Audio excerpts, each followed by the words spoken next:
Hi hello నమస్తే, నేను మీ భూపేష్ని. ఈరోజు మనం నెల్లూరు డిస్టిక్లోని భుజిభుజి నెల్లూరు దగ్గర హనుమారెడ్డి ఫామ్ దగ్గర ఉన్నాం. హనుమారెడ్డి గత 15 సంవత్సరాల నుంచి కూడా ఫార్మింగ్ చేస్తా ఉన్నారు. హనుమారెడ్డి ఇప్పుడు కూడా సేంద్రియ పద్ధతుల్లో పండిస్తా ఉన్నారు. తను న్యాచురల్ ఫార్మింగ్ చేస్తా ఉన్నారు. వెజిటబుల్స్, లీఫీ వెజిటబుల్స్, ఇట్లా డిఫరెంట్ క్రాప్స్ అన్ని కూడా పండిస్తా ఉన్నారు. తను ఎలా ఫార్మింగ్ చేస్తున్నారు, ఏ పద్ధతుల్లో పండిస్తున్నారు, ఇవన్నీ కూడా ఆయన మాటల్లో మనం తెలుసుకుందాం. నమస్కారం, నా పేరు హనుమారెడ్డి. నేను ఈ సేంద్రియ వ్యవసాయం వచ్చేసి ఒక 16 ఇయర్స్ నుంచి చేస్తున్నాను. దీంట్లో ఫస్ట్ 5 సంవత్సరాలు పూర్తి పాలేకర్ సిస్టమ్ లోనే చేశాను. పాలేకర్ సిస్టమ్ లో మాకు అంత గ్రోత్ లేక, సరిగా అన్ని అవలంబించలేక, ఆచ్ఛాదన చేస్తే కొంచెం పాములు పెడుతుండి, సరిగా రాక, ఇల్డింగ్ రాక, తర్వాత మనకు తెలిసినట్టు పాతంగా మన తాతలు ఎట్లా చేస్తున్నారో ఆ టైప్ లో అన్ని రకాల కెమికల్ కాకుండా సేంద్రియంగా ఎరువులైతేమి, పచ్చి రొట్టెలైతేమి, ప్లస్ మనకి కానక చెక్క, వేప చెక్క ఇవన్నీ వేస్తా వచ్చాము. అట్లా వేస్తూ మనం ఏ కషాయాలు కొడుతూ, తర్వాత మనకి ఎక్స్పీరియన్స్ లో ఏమేమి అయితే బాగా పనిచేస్తున్నాం అవి వేసుకుంటా ఇప్పుడు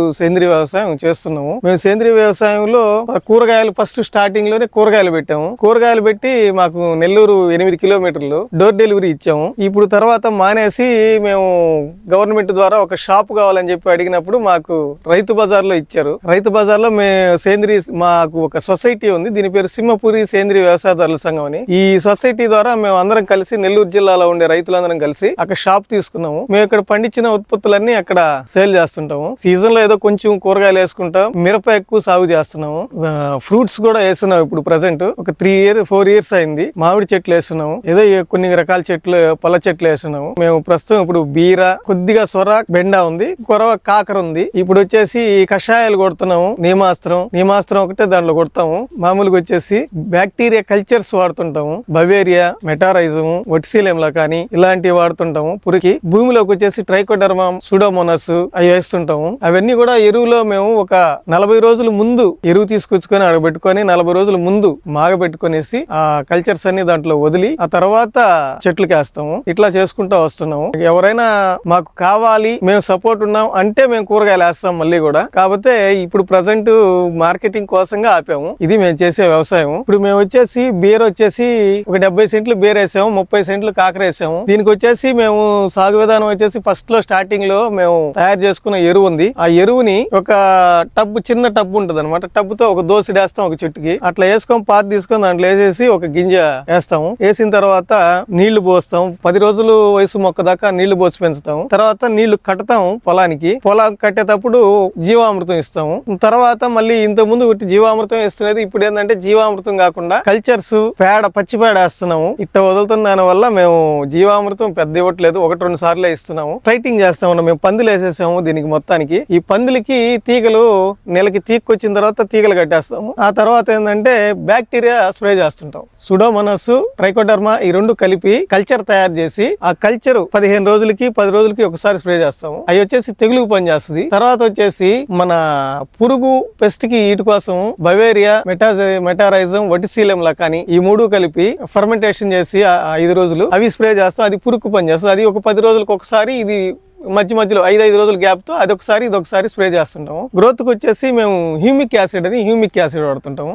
సేంద్రియ పద్ధతిలో పండించినప్పుడు మేము ఇంతకు ముందు 15 సంవత్సరాల ముందు కెమికల్ చేస్తున్నాం. 70 సెంట్లు మేము కెమికల్ లో వేస్తే 1200 కేజీలు కాకరకాయలకు వచ్చేది. 70 సెంట్లో 1200 కేజీలకు వస్తున్నాం. ఈరోజు అదే మేము ఫస్ట్ సేంద్రియంకి వచ్చినప్పుడు 70 సెంట్లు కాకర చెట్లు వేసినప్పుడు మేము 100 కేజీల నుంచి 200 కేజీల లోపలే కోయగలిగాం. తర్వాత కొంచెం ఇల్డింగ్ పెరిగింది, కానీ పెరిగిన దానిలో సగం కూడా రావట్లేదు. కాలు భాగం వస్తుంది. ఇప్పుడు కాలు అంటే అది 10 రూపాయలు అమ్మితే ఇది 40 రూపాయలు అమ్మాలి. అది మనకి జనాలకి ఏంటంటే కాస్ట్ ఎక్కువ అనిపిస్తుంది. దానికోసంగా ఇప్పుడు కొంచెం వేసాము, దాన్ని కట్ చేసి ఇస్తున్నాము. కానీ వచ్చిందంతా అమ్ముకోగలిస్తే రైతుకి సేంద్రియంలో ఆదాయమే. మాకు రోజుకు వచ్చేసి రోజు మార్చి రోజు 100 కేజీల నుంచి 120 కేజీలు బీరకాయలు వస్తున్నాయి. 50 కేజీల నుంచి 60 కేజీలు కాకరకాయలు వస్తున్నాయి. ఇవి వచ్చేసి మేము రైతు బజార్ లో అమ్మేది అవి 10, ఇవి 15, 25 కేజీలు అమ్ముతాం. అంటే వారానికి 30 కేజీలు అమ్ముతాం. ఆ వారానికి వచ్చేసి మాకు ఈ 300 కేజీల దాకా వస్తాయి. అవి వచ్చేసి 100 కేజీలు, 150 కేజీల దాకా అవి వస్తాయి. రోజు మార్చి రోజు 7,500 వస్తాయి. ఇవి మొత్తం 10,000, ఒక కటింగ్ 10,000 వస్తుంది. మేము మొత్తం దీనికి అయిన ఖర్చు వచ్చేసి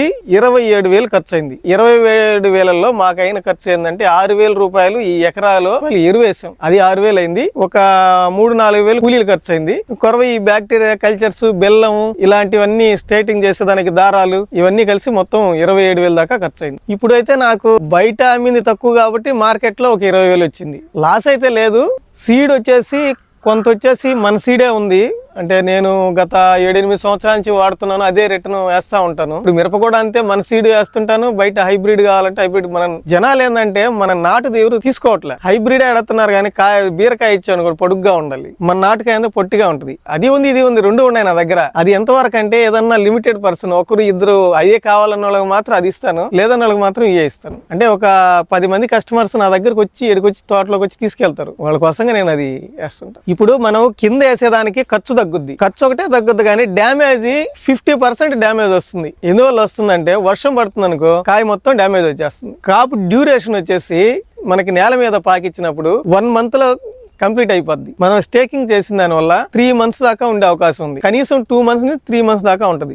దానికి అది ఖర్చులో వస్తే దానికి దీనికి ఒక 10,000, అంటే పెండాల్సిస్ ఉండి చేస్తే 10,000 డిఫరెన్స్ వస్తుంది. అది కాకుండా మనం పెండాల్సిస్ వేసుకోవాలంటే ఇంకొక 20,000 ఎక్స్ట్రా అవుతుంది ఎకరాకి. మేము ఫస్ట్ మేము కెమికల్ లో చేస్తున్నప్పుడు ఒక 1,200 kgs 3/4 ఎకరాలో కాకరకాయలు కోసాం. ఆ సంవత్సరం మేము ఏం చేసామంటే, మా ఫ్రెండ్ దగ్గర చౌకలు ఉంటే ఒక 2 టన్నులు చౌకలు కొనుక్కొని అవి నాటేసి వేసాం. అప్పుడు రేట్ వచ్చేసి 6 నుంచి 2 రూపాయల వరకు మార్కెటింగ్ మాకు పట్టీలు పడ్డాయి. దాంట్లోనే మాకు 40,000 వచ్చింది. 40,000 వచ్చింది. అవి వచ్చేసి పర్మనెంట్ కాక పడిపోయి, వర్షం పడింది, కింద పడిపోయినాయి, తెగిపోయి. దానివల్ల ఒక నెల పంట లాసిపోయినాం. అది కరెక్ట్ గా నిలబడుంటే 18 సంవత్సరాలప్పుడే 1,00,000 రూపాయల దాకా ఇంచుమించు వచ్చినది మాకు. అప్పుడు 70 సెంట్లలో 1,00,000 రూపాయలు అంటే అప్పుడు చాలా గొప్ప.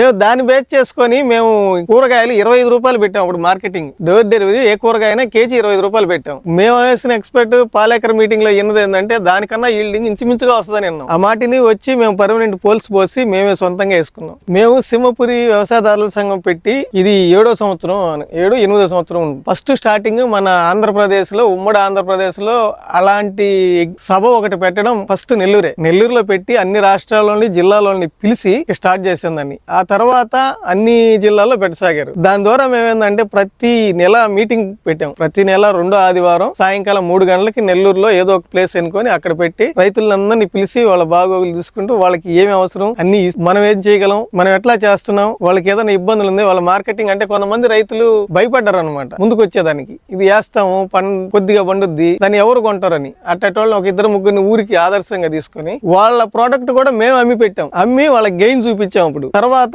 ఇప్పుడైతే మాత్రం కరోనాకి ముందు 150 మంది రైతులు ఉన్నారు మా సొసైటీ తరఫున. 150 మంది చేస్తున్నారు. అయితే ఇయర్లీ అందరినీ పిలిచి ఎగ్జిబిషన్ లాగా ఒకటి పెడతాం. మేము ఎట్లా చేస్తామంటే ప్రతి నెల ఒక రైతు పొలంలో పెడతాం మీటింగ్. రైతు పొలంలో పెడతాం. ఫస్ట్ లో నెల్లూరులో పెట్టుకుంటున్నాం. ఇప్పుడు అట్లా కాకుండా ప్రతి ఒక్క రైతు, ఏ రైతు అయితే పంట ఉంటుందో ఆయన కాడే పోయి ఆయన చెప్తే యువతలో వినాలి. ఆయన సాధక బాధలు చెప్పాలి. ఎలా ఉంది, ఏం చేస్తున్నాం, ఎట్టుంది, దీని వల్ల మనకు ఉపయోగం ఉందా, చెయ్యాలా పడలేదా. ఆ రైతు అతన్ని అడుగుతాడు, నాకు ఈ ప్రాబ్లం ఉంది, దీనికి సొల్యూషన్ ఏమైనా మీ కాడ ఉందా అని. ఇద్దరికి కలిసామనుకో వాళ్ళిద్దరికి తెలుస్తుంది అనమాట. కొత్త వాళ్ళకి తెలుస్తుంది, పాత వాళ్ళు చేసేవాళ్ళు వాళ్ళ సమస్యలు చెప్తారు. ఈ పోయిన వాళ్ళలో ఆ సమస్య వచ్చిన వాళ్ళు ఎవరంటే దానికి రెమెడీ కూడా చెప్తారు. అట్టా ప్రతి నెల పెడుతున్నాం. దీంట్లో మార్కెటింగ్ చేసుకునే వాళ్ళు ప్రతి ఒక్కరు గెయిన్ అవుతున్నారు. మార్కెటింగ్ చేసుకోలేని వాళ్ళు గెయిన్ అవ్వలేకపోతున్నారు. ఇప్పుడు మా ఊర్లోనే నేను ఒక రైతు చేత వేయించాను.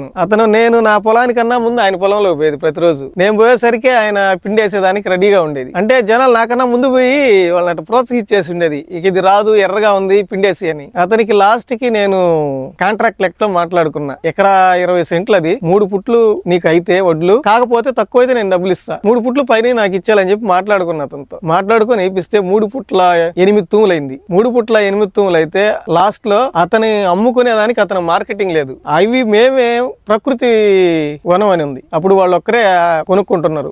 25,000 లెక్కన అతని 3 పుట్లు అమ్మిచ్చాం. 75,000 రూపాయలు వచ్చింది. అతనికి ఖర్చు వచ్చేసి అప్పుడు 30,000 ఖర్చు వచ్చింది. అంత ఆదాయం మా ఇక్కడ లోకల్ ఉండే రైతులు ఎవరు తీయలేకపోయారు. ఆ తర్వాత ఇప్పుడు ఏంటంటే అతను ఓన్ మార్కెటింగ్ చేస్తున్నాడు. అతనికి ఆ ఎకరాలోనే 70,000 వస్తుంది. 80 రూపాయలు కేజీ బియ్యం అమ్ముకుంటున్నాడు. బాగా పండించుకుంటున్నాడు. 3.5 పుట్టి అవుతుంది. 3.5 పుట్టి పండించుకుంటాడు. అవి మొత్తం మిల్లింగ్ చేసుకుని అతనే చిన్న రైస్ మిల్ పెట్టుకున్నాడు. మిల్లింగ్ చేసుకుని అమ్ముకుంటున్నాడు. అంటే ఎవరైనా మార్కెటింగ్, నాకు కూడా మెయిన్ మార్కెటింగ్ ప్రాబ్లం. మార్కెటింగ్ చేసుకోగలిస్తే నాకు ఆదాయం వస్తుంది. మార్కెటింగ్ చేసుకోలేకపోతేనే లాస్ వస్తుంది.